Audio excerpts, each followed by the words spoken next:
清明连假第二天，未少乡亲的出门游览，就讲去花莲泰鲁阁的游客呢，伫行路健行的时，嘴暗拢无离心。高雄武林风景区，这是离入口所在，爱量体温，若超过37度半，就会考劝游客唔通入园。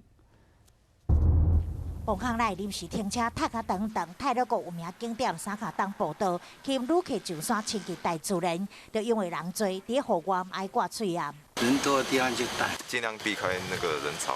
酒精，然后更换的口罩，对。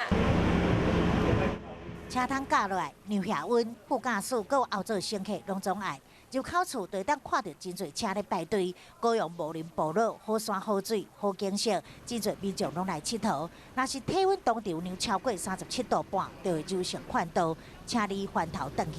简易的检测站，让民众知道说现在体温多少。如果过高的情况之下，那我们会告诉他说你是不是要继续往上面走，甚至回家休息。配合这样大家都这样停下来量测，应该没有太大的问题。因为现在疫情，大家就是往户外，就是大自然走一走比较好。连假出去佚佗，难免人多，各个景点拢尽力做好把关，民众嘛拢配合，小心谨慎，避免疫情扩散。